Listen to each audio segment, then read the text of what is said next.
Good morning students, I am Archana Gupta, your accountancy lecturer.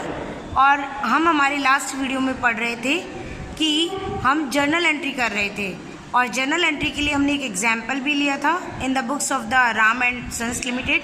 तो sons की का measures Ram and sons की books में हम एंट्री करेंगे।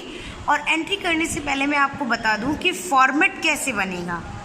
पहली बात, जब एंट्री करने के लिए यहाँ एक फ़िक्स फॉर्मेट है, और एंट्री करने के लिए सबसे पहले उस फॉर्मेट में लिखी जाएगी डेट में जो आपकी ट्रांजैक्शन की डेट्स दी होंगी आपको वो लिखना है। उसके बाद पर्टिकुलर्स का जो हिंदी मीन होता है वो होता है विवरण। पर्टिकुलर्स में आप लिखेंगे कि जो चीज़ आ रही है वो डेबिट, जैसे कैश आएगा तो कैश को डेबिट करोगे, और कैपिटल से आ रहा है तो उसके क्रेडिट करोगे। तो विवरण में हम डेबिट और क्रेडिट में आने वाली चीज़ों को लिखते हैं। LF का कॉलम लेज़र फोलियो इसकी फुल फॉर्म होती है, और ये कॉलम अधिकतर खाली रहता है। लेकिन इस कॉलम की वैल्यू ये है कि हम जब अकाउंटिंग करते हैं तो सबसे पहले हम जर्नल एंट्रीज करते हैं। जर्नल एंट्री करने के बाद हम उनकी लेज़र बनाते हैं। हर अकाउंट की एक लेज़र बनेगी, और लेज़र फोलियो नंबर का ये है कि जब भी आप पहले किसी पन्ने पे लेज़र बनती है जिस भी अकाउंट की, उस लेज़र को आप लिखोगे। देखिए स्टूडेंट्स, अब हम एंट्रीज कर रहे हैं, और एंट्री में शुरुआत में मैंने डेट डाली है ट्रांजैक्शन की। फर्स्ट एंट्री में हमारी डेट थी 1 दिसंबर 2017। एंट्री में जो डेट है उसको डालने के बाद हम एंट्री करेंगे, और एंट्री थी हमारी कि बिज़नेस स्टार्ट किया है आपने कैश में, तो बिज़नेस के पास आने वाली चीज़ है कैश, और जिससे आ रही है वो है कैपिटल।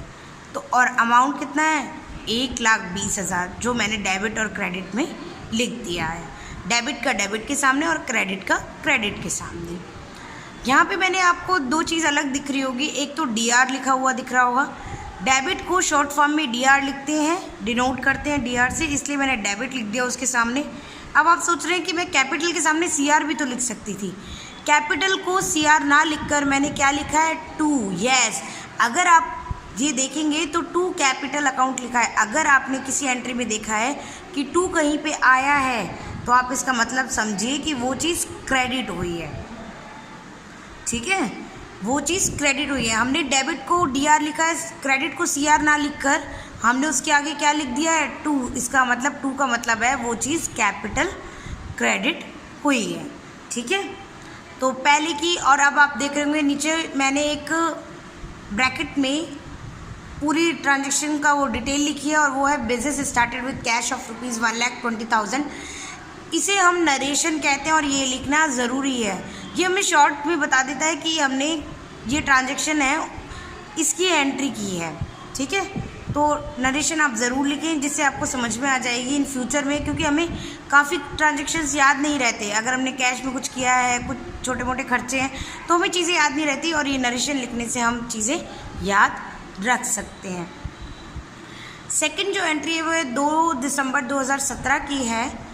वो है आपने माल ख़रीदा है कैश में, तो परचेज़, यस, माल खरीदते वक्त मैंने आपको बताया हमेशा परचेज़ अकाउंट डेबिट होगा। चूँकि आपने कैश में ख़रीदा है तो इसलिए क्रेडिट क्या हुआ है, कैश। तो हमने क्या एंट्री की है, purchase account debit to cash.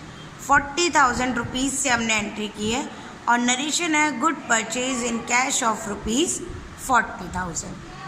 Next है आपकी 4 दिसंबर 2017 को एंट्री है bank account debit to cash. Yes, और हमारा एंट्री क्या है, वो ये बोलती है कि आपने एक अकाउंट खोला है ICICI बैंक में। तो मैंने आपको बताया था कि बैंक को हम किसकी तरह ट्रीट करेंगे, पर्सनल अकाउंट की तरह, क्योंकि बैंक कभी भी जब भी खोला जाता है बैंक अकाउंट, तो किसी व्यक्ति के नाम से खोला जाता है, और व्यक्ति के नाम से खोलने के कारण इसे हम किसके नाम से बोला जाता है, पर्सनल अकाउंट। तो इसमें रूल किसका लगता है, पर्सनल अकाउंट। तो यहाँ पे अगर किसी बैंक में अकाउंट खुलवा रहे हैं तो आप पैसा देंगे और बैंक आपका अकाउंट खोलेगी।